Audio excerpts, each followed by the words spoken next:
quero. Eu quero aprender e crescer. Lire, eu amo ler. Lire, eu amo saber. Lire, eu quero aprender e crescer. Lire, Eu quero. Eu quero. Eu quero. eu quero aprender e crescer. Contar histórias que inspiram a evolução e guiar para o cultivo de grandes valores e virtudes. Eu quero. Um mundo melhor a cada página. Eu quero. Um conteúdo que faz sorrir, faz construir, que cuida, é natural e responsável, ao mesmo tempo que diverte e encanta.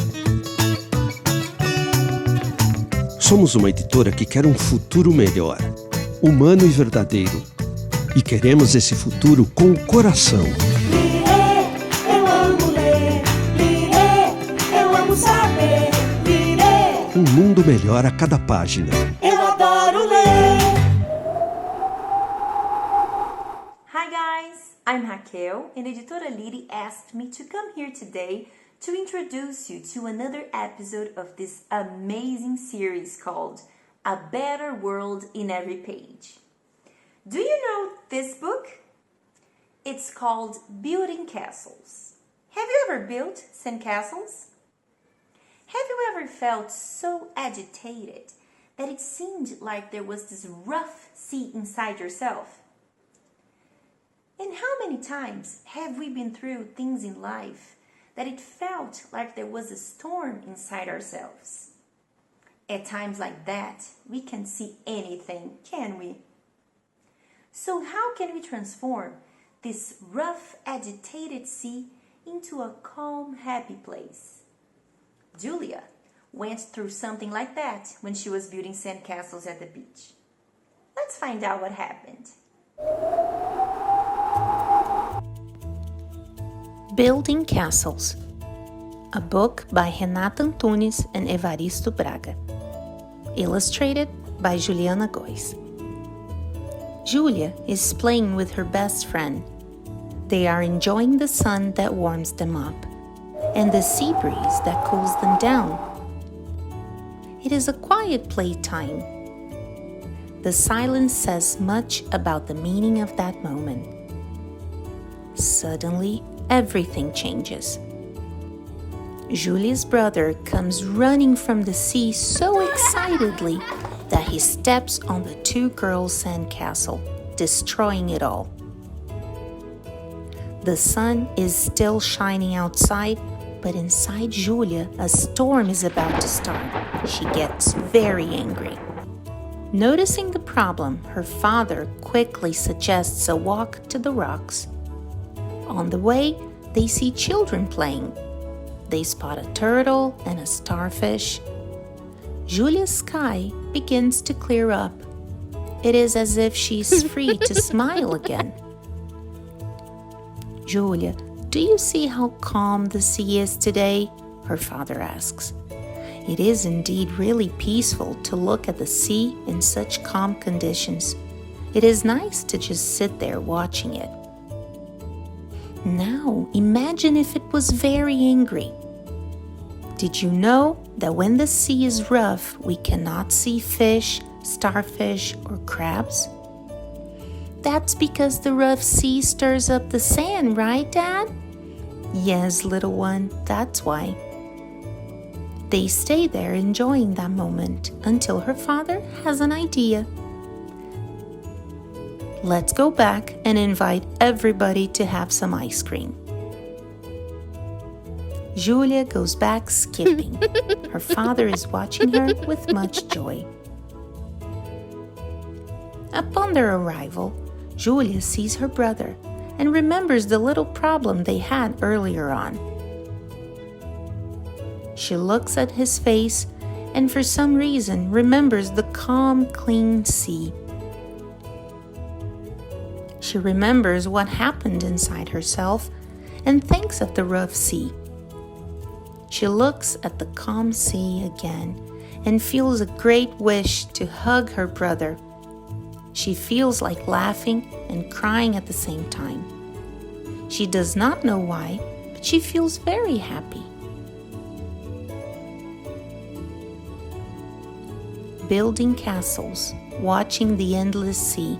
I've been able to see what I've got inside me. I've found something new. I'm so happy it's true. In Mother Nature you will find what is in your heart and mind. And if you pay attention, surprise is what you will find.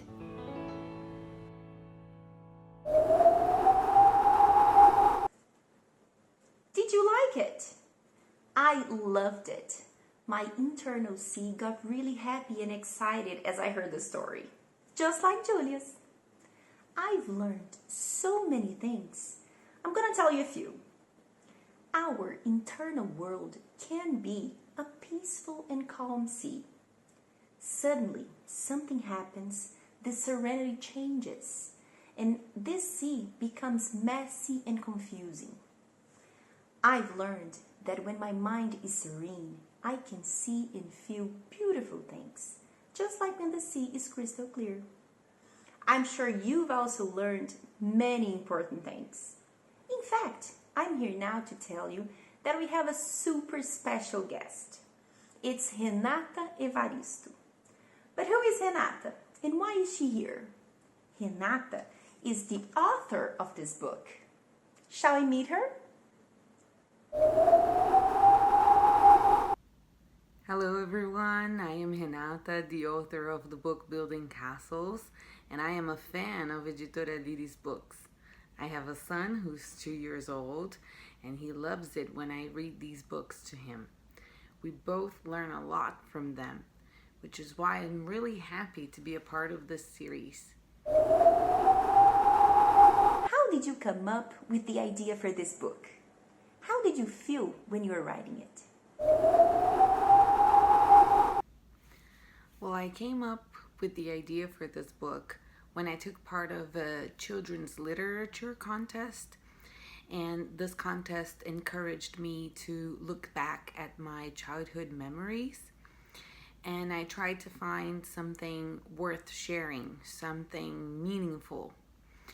And I felt really good about it because I liked the idea that this story could help people start exploring their inner seas and discovering the treasures and beauties in their inner seas. Why did you name the book Building Castles?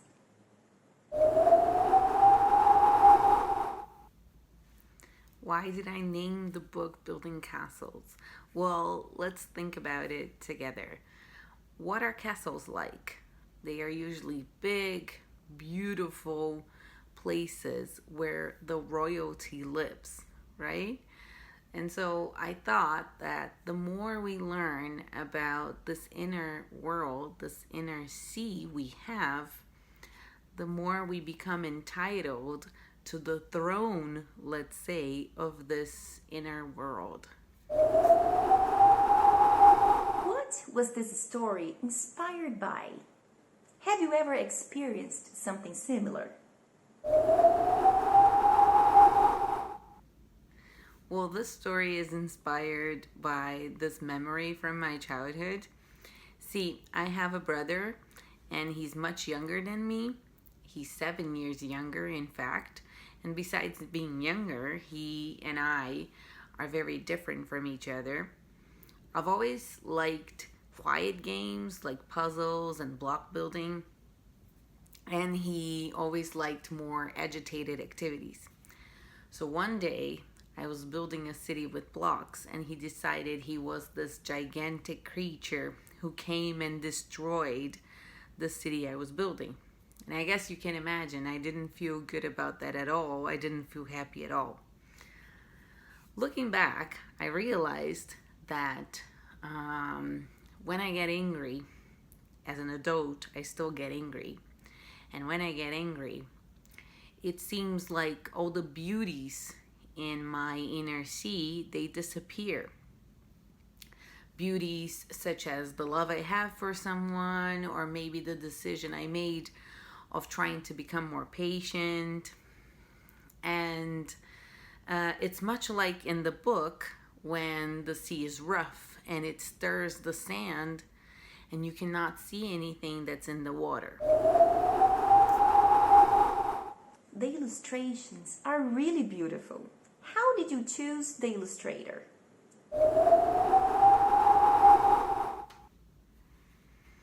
I love the illustrations of the book. I think they are so delicate and they really help tell the story.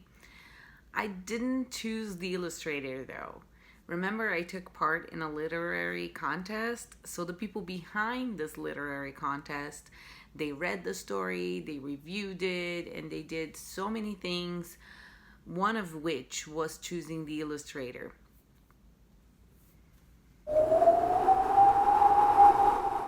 It was great meeting you, Renata. I wonder if you guys have enjoyed it as much as I have.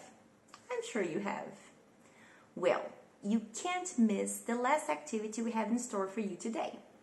How about we learn to make a Serenity Bottle? Do you know what that is? Don't worry, I'll show you.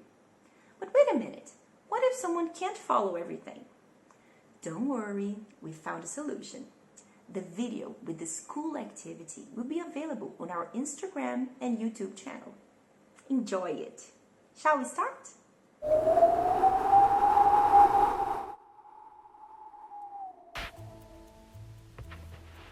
Hello everybody. Today we're gonna make a Serenity Bottle. How does that sound? Look what we've got here. We've got colored EVA sheets, scissors, colored glitter in various shapes, beads, sequins, a pen, another kind of glitter, food coloring. I'm going to begin this activity making the little fishes. I'm going to use a mold that I made by hand, and with a pen I'm going to trace on one of the EVA sheets. I'll trace very carefully and very carefully.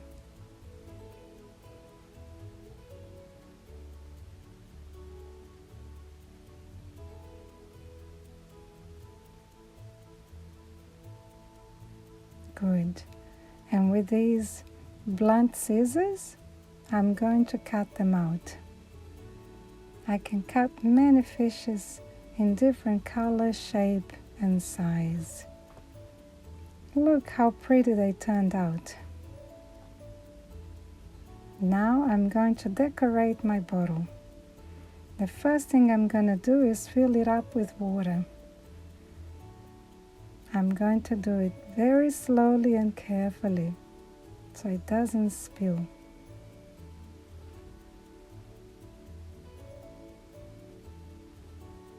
I didn't fill it up too much so that I can add all the elements I want to add in the bottle.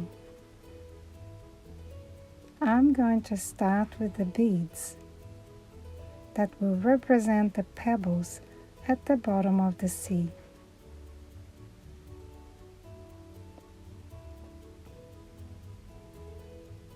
If you drop it, pick it up and put it in the bottle.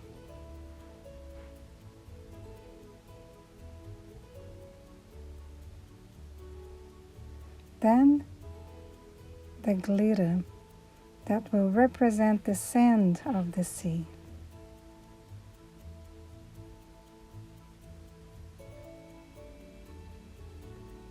Next, the little stars that will represent the starfish. Put as many as you think will look good. Then the sequins that will represent the seaweed and the flowers at the bottom of the sea. There. Now I'm going to put the fishes that we cut out so carefully. I'm going to put them in one by one.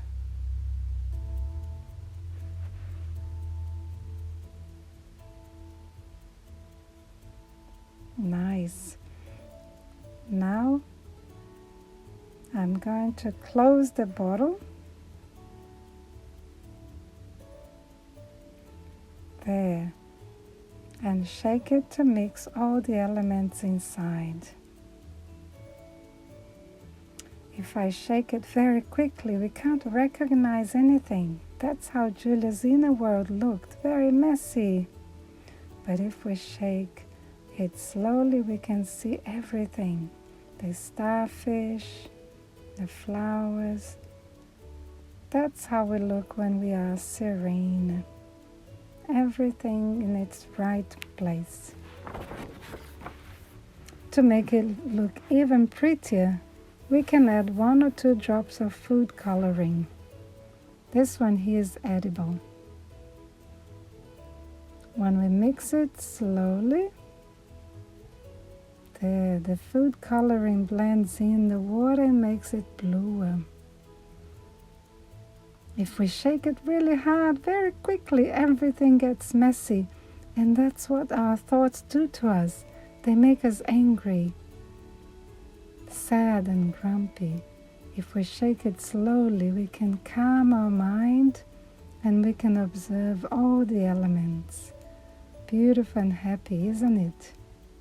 I have made 2 bottles with the materials I had here. One with more elements and one with less. Now we can share and play with a friend. We can tell them Julia's story at the beach and watch us learn with her dad. Did you like that idea? I'm very excited to make my own bottle. Just like in the book, it's going to remind me of the image of the sea, so I can have happier experiences in the future.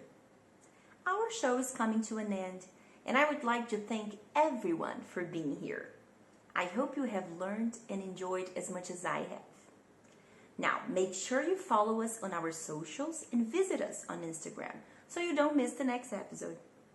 Bye, kiddos. I hope to see you next time.